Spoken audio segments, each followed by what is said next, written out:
Welcome to the deep dive. Today we're jumping into something I think a lot of us grapple with.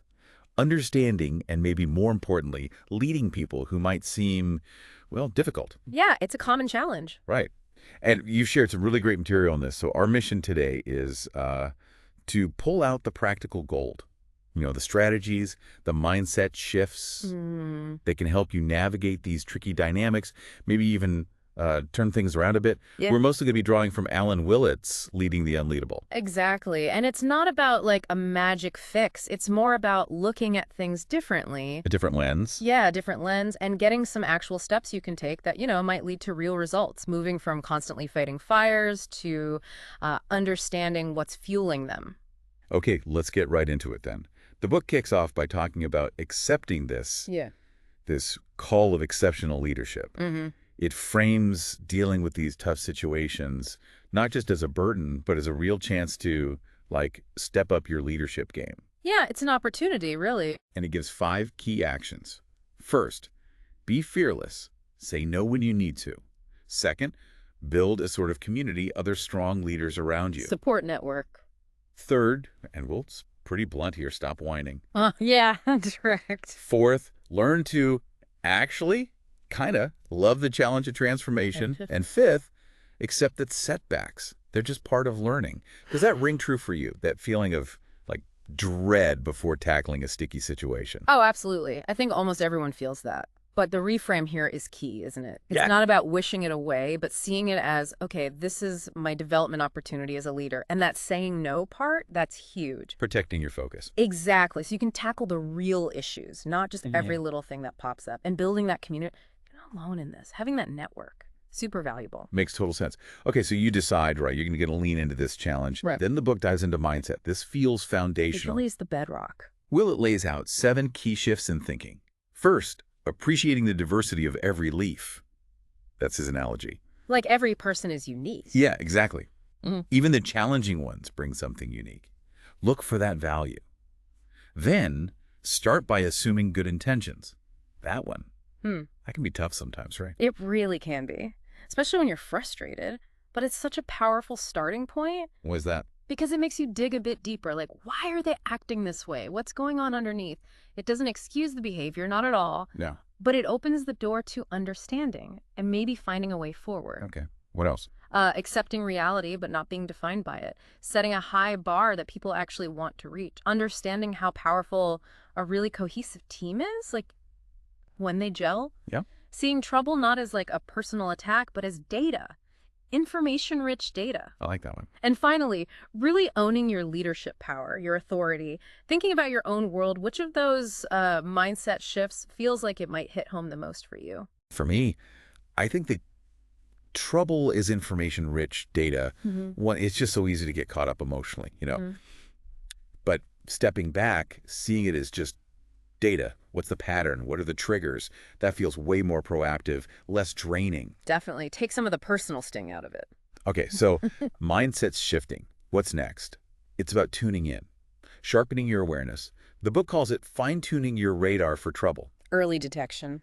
Exactly. And there are 3 main ways. 1, talk with people. Really listen. Sounds basic. It gets lost easily. Totally. Second, pay attention to differences. Notice when someone's behavior shifts from their norm. Subtle changes.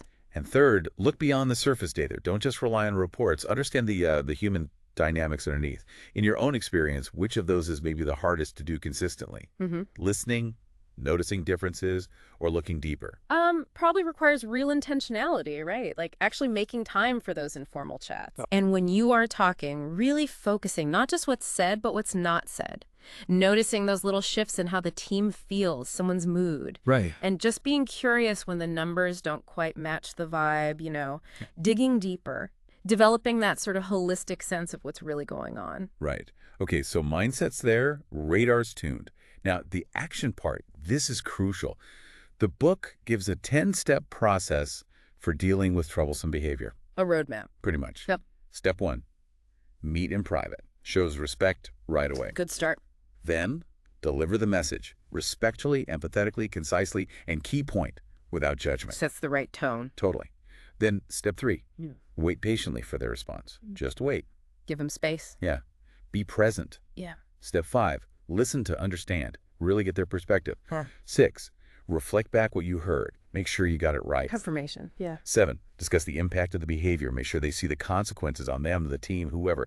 8, set clear expectations for the future. Super clear. Non-negotiables. 9, ask them for action steps and set a specific follow-up time.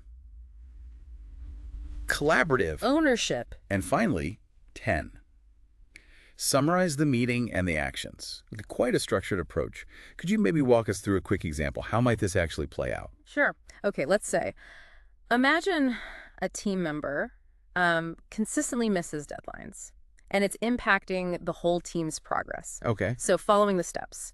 First, you schedule that private meeting. You might start with something like, hey, I've noticed a pattern of missed deadlines lately, and I just wanted to chat and understand what's happening. Factual, not blaming. Exactly. Then you pause, you wait, you listen actively to their side. Maybe they're overwhelmed, maybe something else is going on. Right. Then you reflect back, okay, so it sounds like you're juggling a lot with X and Y, and that's making it hard to prioritize. Making sure you understand. Precisely. Then you discuss the impact. When these deadlines slip, it causes delays for the project and honestly puts extra pressure on everyone else. Clear consequences. Then the clear expectation. Moving forward, it's really essential that we hit these deadlines. And then the crucial part, you ask, so what specific steps can you take to make sure this happens? Puts the ball on their court. Right. You agree on those steps, maybe offer support, and then you set a follow-up. Let's check back in next Tuesday to see how things are going. Got it. And finally, you just summarize. Okay, so we agreed on these steps, and we'll follow up next week. That structure just helps keep a potentially tough conversation focused and hopefully constructive. That breakdown really helps visualize it. But, as the book points out, that meeting is just the start, isn't it? Oh, yeah. The follow-through is everything. Right. Lasting improvement needs consistent follow-through. Willett mentions 5 key things for that. First, a genuine intention for success through collaboration. It's a we thing, not me versus you. Partnership. Second, leader accountability. You're responsible for supporting their success, too.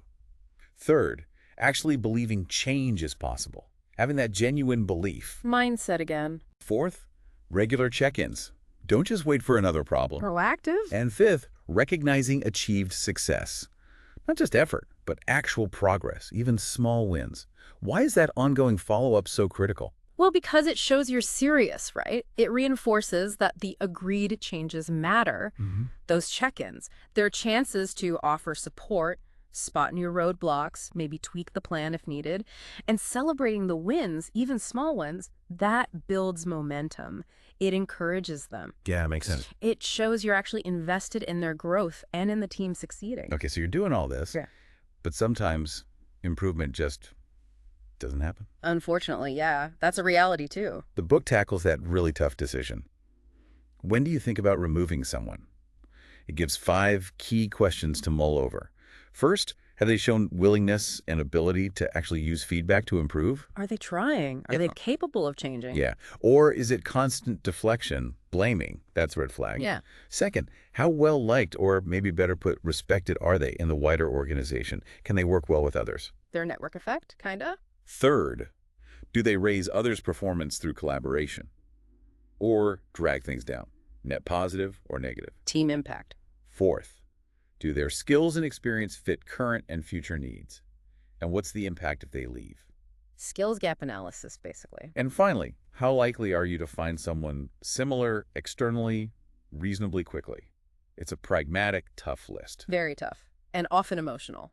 And the book really stresses your ultimate obligation is to the group's well-being, the whole team. Absolutely. It's a hard call, never easy, but sometimes necessary for the team's health long term. These questions just provide a more objective way to think it through, beyond just frustration.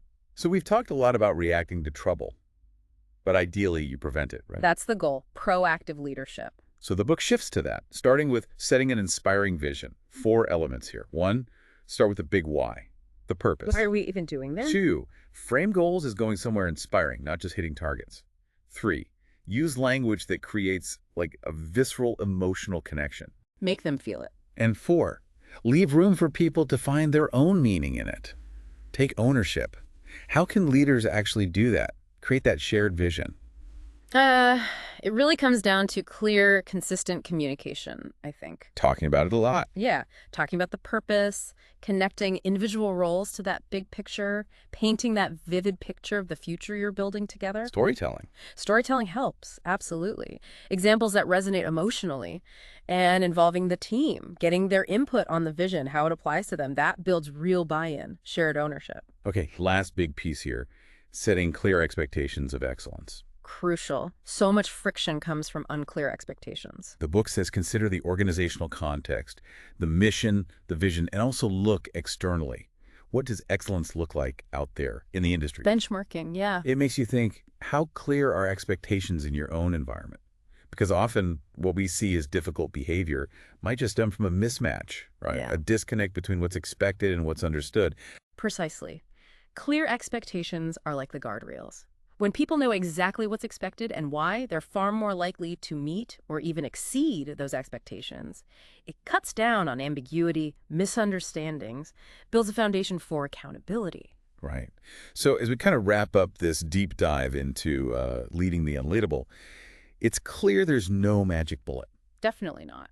It's really about a conscious shift, isn't it? In mindset, adopting proactive strategies, having a structured way to engage when issues pop up, and crucially, that diligent follow-through. By understanding these ideas, you, our listener, should be better equipped, hopefully, to handle those complex dynamics and foster a more positive, productive place. And what stands out is that shared responsibility, you know? Yeah. The leader sets the stage, provides support, but the individual also has to own their part, commit to growth. Yeah, it's collaborative. Exactly. It's a journey together towards success, both for the person and the whole team. Great point. And on that note, here's something for you, the listener, to think about.